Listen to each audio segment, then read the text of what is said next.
Good day. So for today's lesson, we have more example applying constructors. So in the previous video lecture that has been uploaded, I have discussed the different types of constructors. We have the default constructor, wherein it is the constructor that does not contain any parameter. Another is the parameterized constructor, wherein it is the constructor with at least one parameter. So basically, they are similar to mutator method. However, constructor has its differences. One, constructor should have the same name as the class, and it does not have any return value comparing to a mutator method. And you cannot call a constructor directly. It can only be called by using the new operator during the class instantiation. Another is the overloading constructor, wherein it is a technique of having more than one constructor with different parameter lists. Therefore, you can have same constructor name, but they have different parameters. Maybe the other one has a single parameter while the other hand has a two parameter. So let me give you an example applying this constructor. So let's have the first set, which is the class car. And it has attributes, brand, model, and plate number. So let me show you how to code by following these requirements. So our IDE that we'll be using is the JCreator. So we will create a file, new file, and then we'll name it car. Since the name of our class is car, we'll name it car.java, and then we'll look for a possible location for this file. So let us declare for our class car. So we'll have it public class car. Let's start with the first requirement. We will declare all the attributes and apply encapsulation. So our attributes, we have brand, model, and plate number. So in order for us to apply encapsulation, we will declare all of this using private access modifier. Private string brand. So all of this are considered string. So pwede na natin silang minsanang i-declare. Or pwede ring private string brand, private string model, or private string plate number. Next, we will create a parameterized constructor to initialize all the attributes. So similar sila sa mutator method or the setter method. However, we will be considering the name of the class here since considered siya as a constructor. So, ang basihan natin sa pagpapangalan ng constructor is it should be the same name with the class. So, the name of our class is car. So, we'll declare it public so that it would be accessible by anything outside the class. And then, since it doesn't have any return type, automatically, we will name it car. So, based sa requirement, initialize natin lahat ng attributes. So, that is the brand, model, and plate number. So, this word will serve as our setter. So, this, we will be using the this keyword referring to our global variable. Now, let's proceed with our requirement 3. We will create an accessor method to display all the attributes. So, we'll have it public. Since we will display it, our return type is void. To display all the attributes, we name it display car attributes. And then we'll just simply use the system.out.println. So, that's it for our user-defined class. Now, let's proceed with our Java application class. For us to implement the number 4 and number 5 requirement. So, we'll be creating an object and we will call the accessor method. So, in this case, we will be creating another file for our Java application class. Take note na dapat kung saan natin sinave si class car, kung saang location siya, doon rin natin isi-save yung ating Java application class. So, as practice, we will just add the word demo in the name of our previous class. So here we'll have car demo. So same location kung saan ko sinave si class car. Then I'll click finish. Okay. Now, let's proceed with the class declaration. And since this is our Java application class, this is our main class, it will hold our main method. Let's proceed with our requirement 4. Create an object by instantiating the class using the constructor and assign the values brand, which is Toyota, model, which is Vios G2012, and plate number ABC123. Paano ba tayo mag-declare ng object? We declare by calling the name of the class. So, yung class na create natin, that is class car. So, we have their car, space, the name of our object or instance. We will name it my car is equal to new car. So, this is our constructor. We are dealing with the constructor. So, ito na yung tinutukoy na constructor. Take note here, it has parameters. So, ang tinutukoy na natin dyan is ito, nasa line 3. So, dapat maglagay tayo dyan ng value ng brand, ng model, at plate number. So, dito na natin i-apply yung mga given na values. We have Toyota, Vios G2012, and ABC123. So, ibig sabihin yan, yung first parameter natin dito, which is Toyota, ipapass itong value sa brand. Followed by Vios G2012, dito naman sa second parameter, which is model. And ABC123, which is plate number.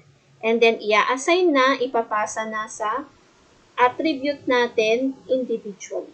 Next, let's proceed to the last requirement. We will call the accessor method using the object created to display the values. So, balikan natin yung ating car demo. We have my car para ma-display. We will now call the display car attributes. So, using the object, my car dot display car attributes. So, let us see if working yung ating program. So, ang compilation and execution natin ay mangyayari dito sa ating Java application class or main class, kung nasaan yung ating main method. So, let's build and run our program. Okay. So, ayun na yung ating output.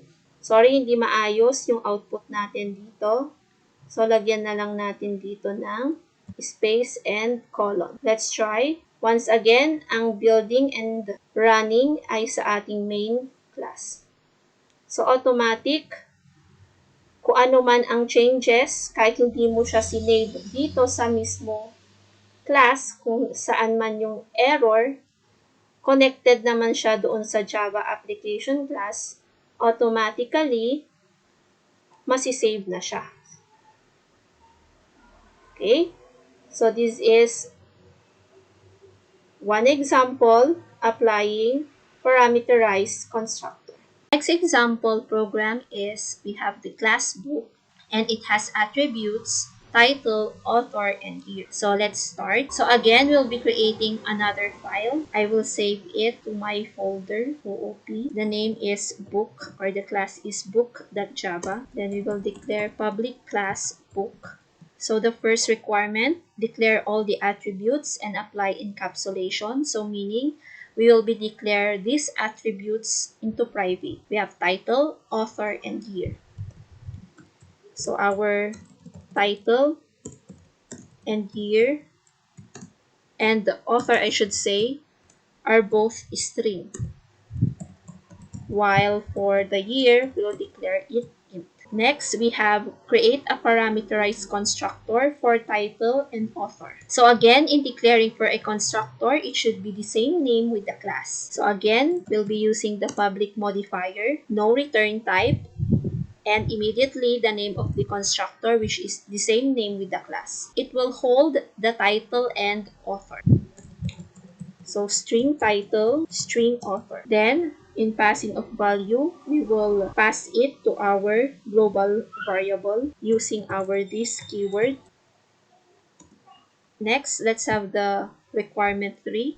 Create a separate parameterized constructor for year. So same name with the class, but this time it will hold only one parameter. So that is year. This dot year.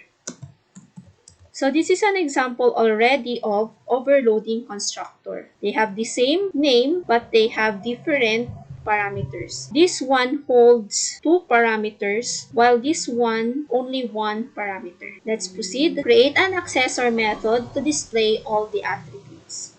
So this time, we will just follow what is required here. So we will create a method to display all these three attributes. Public using void display book info. We'll name it display book info. Next, so system.out.println.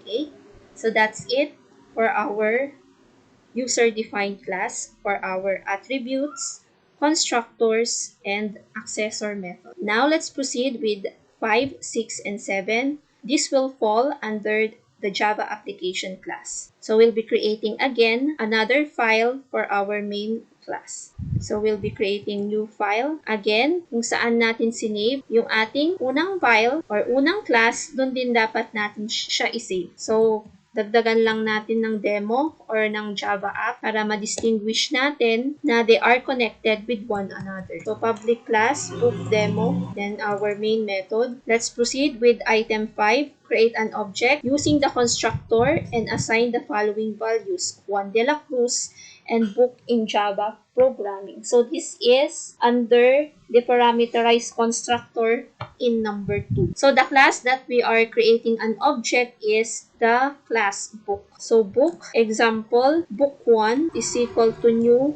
book. So, dito natin ipapasa yung dalawa, yung title and author. So, the title is Book in Java Programming and the author is Juan de la Cruz. Another, create another object using the constructor and assign value to year 2022. So, gagawa ulit ng panibagong object. This time, we have Book 2. New book. And then, ang ilalagay is 2022. So, kung babalikan natin yung naunang class natin, so these two parameters, dito siya sa line 5 to 8. Etong isa naman na book 2, which is 2022, dito naman siya sa line 10 to 12. And lastly, call and display the output using the accessor method from both objects. So, ibig sabihin, dalawa yung object natin, dalawa rin yung gagamitin natin. Book 1 para ma-access natin that display book info. Let's see later on kung ano yung magiging output niya. Book 2.display book info. Okay? So, let's try to compile and run the program. So, this is the output of our program. You have to take a look sa output niya. The first set, the year is 0. While the second set, null yung values ng title and author. So, bakit ganon yung output natin? So, kung babalikan natin, si book 1, ang values lang natin is the title and the author. So, meaning, dito sa part na ito, na ipasa yung title at yung author. Pero pagdating sa display book info, ang babasahin lang niya is of course the title and the author. Walang year. So that is why the displayed output is 0. So same is true with the next object. So sa next object mo, that is book 2, which is ang parameter lang niya is the year. So here, ang ipapasa niya lang is dito na part. So, yung year lang na 2022. Kaya pagdating dito, okay, ang babasahin lang niya is yung year. Meaning, walang title at author. So, that is why it is null. So, that is the reason kung bakit may null at may 0 yung ating